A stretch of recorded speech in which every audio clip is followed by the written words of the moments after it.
In today's episode, Aaron asks, what is the point of view on the future of PR as the media landscape changes and print and cable become less mainstream? How are companies innovating within the practice? That's a fun question. For background, I spent 5 years working at a PR firm. I've seen the industry change massively during that time, and of course, change continues. The future of PR depends on our definition of what we think PR is. What is it? There is old school PR, which is part of Aaron's question in the sense of like print and cable and television. And old school PR looks like this. It's a bunch of poorly paid junior people crammed in a room, blasting out emails to fewer and fewer reporters. Picking up the phone, smiling and dialing. It looks like the boiler room, right? It looks like the boiler room of a terrible sales shop. You have Alec Baldwin's character, walking around like, make more calls, cranking out press releases, dozens or hundreds of press releases a day that nobody reads and cost an enormous amount of money for no good reason. That PR is dying out, and for good reason. It hit diminishing returns a long time ago. Even the older school PR is actually dead. That sort of the Mad Men era of PR, where you're taking reporters out to martini lunches. That never happens anymore. But even the sort of the salt mine, boiler room, always be closing PR model is going away, and that's good because it's extremely expensive. It's laborious, repetitive, low value work. And it really is, I used to describe it as, it's a sales job with no commissions, right? It's the worst sales job in the world.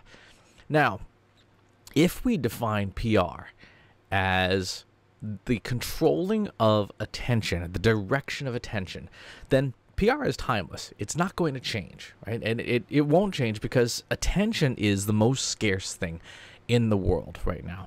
Thanks to we have all these wonderful, lovely devices that we have. This is the center of attention today. These are becoming the center of attention. Where is your audience's attention today? Who has it? How do you work with them? One of the best models for sort of understanding the space is actually came up with by my friend and full disclosure advisor to my company, Ginny Dietrich, over at Spin Sucks. Ginny came up with a model in 2014 called the PESO model, paid, earned, shared, owned. And it's a great framework for what constitutes modern PR. Modern PR is all about attention. Where can you get attention? Sometimes you earn it through reaching out to outlets that are influential or social media influencers.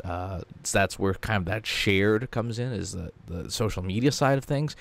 Attention comes through organic search. And so that's the owned part. That's where your content on your website and maybe Medium and anything where you have control over where you put the content. You do earn it. And, of course, you have to pay for attention. Right? You're not paying for media. You're paying for attention. You're paying for the right to address someone's eyeballs or their ears if you're doing podcasting. That is modern PR. And you have to be good at all four branches, or if you're a PR agency or a PR team, you have to have people with capabilities on each side, and you have to have people who can measure it, because one of the things that PR has always been bad at and still is bad at today is measuring anything.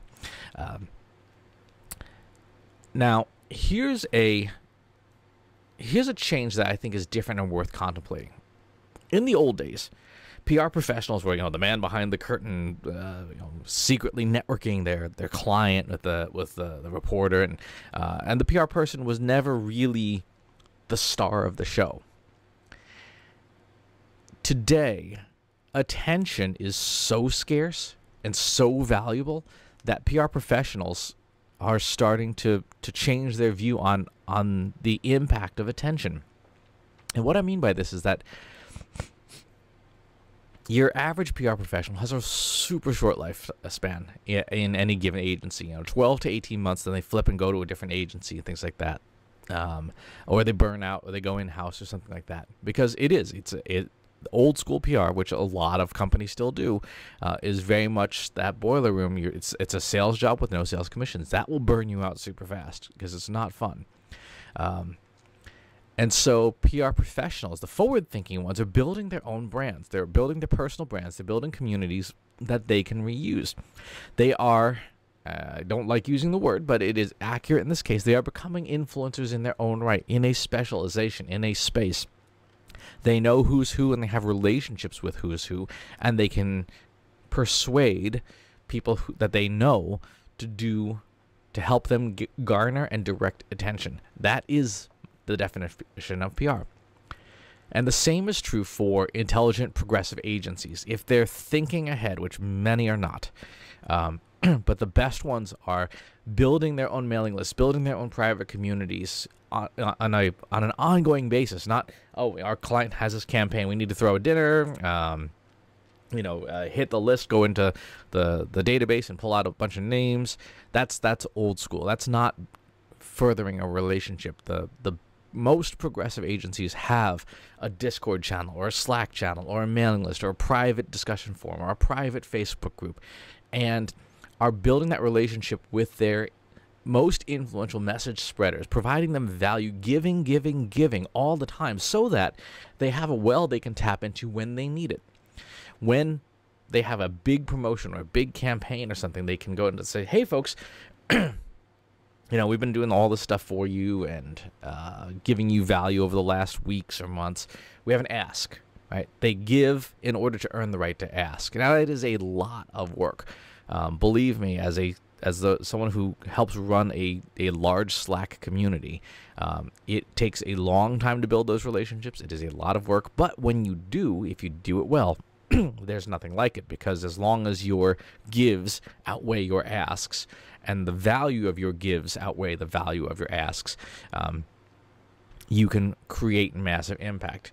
So that's the one thing I would say is different about today's PR for the people who are thinking ahead versus old school PR. Now, the challenge is, again, because you're changing out people all the time. I mean, the PR industry has something like a 55% turnover rate annually, which means that 1 out of every 2 people that you work with, if you're working with a PR person, there's a good chance they're not going to be at the same company the next year.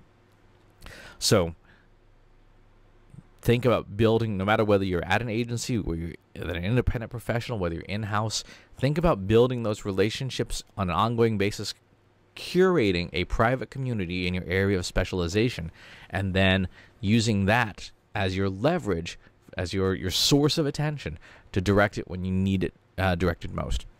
Great question, Aaron. I could go on for a real long time about this, but I think we'll end it there. As always, please leave your comments below, and please subscribe to the YouTube channel and the newsletter, and I'll talk to you soon. Want help solving your company's data analytics and digital marketing problems? Visit trustinsights.ai today and let us know how we can help you.